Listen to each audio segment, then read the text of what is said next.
Congratulations to the Indian team. Wonderful performance and మూడవ title సాధించారు and చరిత్ర సృష్టించారు డిఫెండ్ చేసుకొని T20 వరల్డ్ కప్లో. అండ్ రియల్గా చెప్పాలంటే టాస్ గెలిచిన తర్వాత శాంట్నర్ ఒక బిగ్ మిస్టేక్ చేసినట్టుగా కనపడింది. దాన్ని అద్భుతంగా ఇండియా ఉపయోగించుకుంది and Suryakumar was very happy when he was as to bat actually. And ఆ తర్వాత we saw fireworks right from the board go. Abhishek Sharma విషయం చాలా మాట్లాడడం జరిగింది, but he was one of the heroes today actually. And Sanju Samson విషయం ఎంత చెప్పా తక్కువనే, మూడవ half century, big half century actually. మరొకసారి 89 సాధించాడు. అండ్ ఇద్దరు కలిసి బౌలర్ల భరతం పట్టారు స్టార్టింగ్లో. పవర్ ప్లేలో ఎక్కడ కూడా ఛాన్స్ ఇవ్వలేదు రియల్గా చెప్పాలంటే. అండ్ చాలా అద్భుతమైనటువంటి బ్యాటింగ్ కనబరిచారు, ఫ్రీగా బ్యాటింగ్ చేశారు, ఫ్రీడమ్తో బ్యాటింగ్ చేశారు. అవకాశం శాంట్నర్ ఇచ్చినటువంటి ఆ గిఫ్ట్ను అద్భుతంగా ఉపయోగించుకున్నారు. 7 ఓవర్స్లో 98 runs for the first wicket అంటే మనం అర్థం చేసుకోవటం ఎటువంటి స్టార్ట్ వాళ్ళు అందించారు. ఆ తర్వాత ఈశాన్ కిషన్ అండ్ సంజు సామ్సన్ కూడా ఒక మంచి పార్ట్నర్షిప్ నమోదు చేశారు. 200+1 అప్పుడు చాలా న్యూజిలాండ్ ప్రెషర్లో కనబడ్డారు. ఆ తర్వాత అఫ్కోర్స్ 2-3 వికెట్స్ ఇండియా త్వరగా రెగ్యులర్ ఇంటర్వెల్స్లో కోల్పోయినా కానీ చివర్లో ఒక మెరుపు లాంటి ఇన్నింగ్స్ ఆడాడు Shivam Dube. 20+ not out actually just 8 డెలివరీస్లో. అండ్ 255 ముంబైలో చేసిన దానికంటే మరొక 2 రన్స్ ఎక్కువ సాధించడం అనేది విశేషం ఈరోజు. సో ఇండియా రికార్డ్ సృష్టించింది అండ్ మూడవ టైటిల్ సాధించారు టీ20లో రియల్గా చెప్పాలంటే తిరుగులేని రారాజులుగా కొనసాగుతున్నారు. అండ్ రోహిత్ శర్మ రిటైర్మెంట్ తర్వాత సూర్యకుమార్ యాదవ్ విషయం కూడా చాలామంది మంచి క్యాప్టెనా లేదా అని చెప్పి చర్చిస్తూనే ఉన్నారు. But we have always said that is leading the side well actually. Maybe అతను అనుకున్నట్టుగా ఈరోజు రాణించకపోవచ్చు, బట్ అతని క్యాప్టెన్సీ అద్భుతంగా ఉంది, అద్భుతమైనటువంటి చేంజెస్ చేస్తున్నాడు, మంచి విజయాలు సాధించి పెట్టాడు.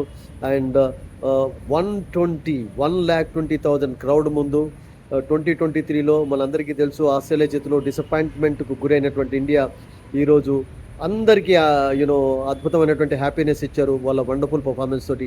ముఖ్యంగా మాట్లాడుకోవాల్సింది ఏంటంటే ఫీల్డింగ్లో చాలా మార్పులు కనబడ్డాయి. మొన్న అక్షర్ పటేల్ అయితే ఈరోజు ఈశాన్ కిషన్. అండ్ ఆ couple of important catches match యొక్క రూపాన్ని మార్చేస్తాయి ఈరోజు. అఫ్కోర్స్ అన్ఫార్చునేట్లీ అలెన్ త్వరగా అవుట్ కావడం అనేది న్యూజిలాండ్కు వాళ్ళ పాయింట్ ఆఫ్ వ్యూలో చూసినట్లయితే ఒక మంచి స్టార్ట్ లభించలేదు. సీఫర్ట్ అఫ్కోర్స్ ప్లేడ్ వెల్ ఉన్నంత వరకు, ఫిలిప్స్ సరిగ్గా ఆడలేదు. రచిన్ రవీంద్ర కూడా ఈ టోర్నమెంట్ మొత్తంలో కూడా బ్యాట్ తోటి ఎక్కువగా రాణించలేదు రియల్గా చెప్పాలంటే. బాల్ తోటి అప్పుడప్పుడు రాణించా కానీ కొంచెం ప్రెషర్లోనే కనబడ్డాడు. సో మొత్తానికి ఇండియా రికార్డ్ సృష్టించారు, అద్భుతమైనటువంటి పర్ఫార్మెన్స్ కనబరిచారు. Congratulations actually. అండ్ ఇదే ఊపు కొనసాగాలి 2027 వరకు అని మనం ఆశిద్దాం. ఎందుకంటే 2027 అంత దూరంగా కూడా లేదు. 50-50 ఓవర్ వరల్డ్ కప్ చాలా దగ్గరలోనే ఉంది. అండ్ అఫ్కోర్స్ 50-50 ఓవర్లో మళ్ళీ రోహిత్ శర్మ ఆడే ఛాన్సెస్ ఉంటాయి, విరాట్ కోహ్లీ ఆడే ఛాన్సెస్ ఉంటాయి, Shubman Gill will come back of course in to the Indian team, Yashasvi Jaiswal కూడా వస్తాడు. అదొక డిఫరెంట్ టీం ఉంటుంది. ఇప్పుడు ఉన్నటువంటి టీంలో కూడా ఎవరైతే పర్ఫార్మెన్స్ కనబర్చారో వాళ్ళకు కూడా ఛాన్స్ ఉంటుంది డెఫినెట్లీ. ఎందుకంటే T20 అండ్ వన్డే మ్యాచెస్లో దాదాపుగా 9-10 ప్లేయర్స్ మనం ఆడడం చూస్తుంటాం మనం. So it's been a wonderful tournament for India. Of course కొంచెం షేకీగా స్టార్ట్ అయినా కానీ అగెన్స్ట్ అమెరికా, తర్వాత వండర్ఫుల్ కంబ్యాక్ చేసి అద్భుతమైనటువంటి ప్రదర్శన కనబరిచారు. అండ్ అందరికీ సాటిస్ఫాక్షన్ కలిగేలాగా వండర్ఫుల్ విక్టరీ సాధించి మరొకసారి అందరి హృదయాల్లో నిలిచిపోయారు. And hats off to the Indian team, hats off to Suryakumar Yadav team. Of course New Zealand చేసినటువంటి తప్పు ముఖ్యంగా ఈరోజు ఏంటంటే టాస్ గెలిచిన తర్వాత బౌలింగ్ ఎంచుకోవడం అనేది. బికాస్ మనం ప్రతిసారి కూడా చెప్తున్నాం ఫైనల్ లాంటి టోర్నమెంట్లో అనవసరంగా ప్రెషర్ ఇన్వైట్ చేసుకోకూడదని చెప్పి.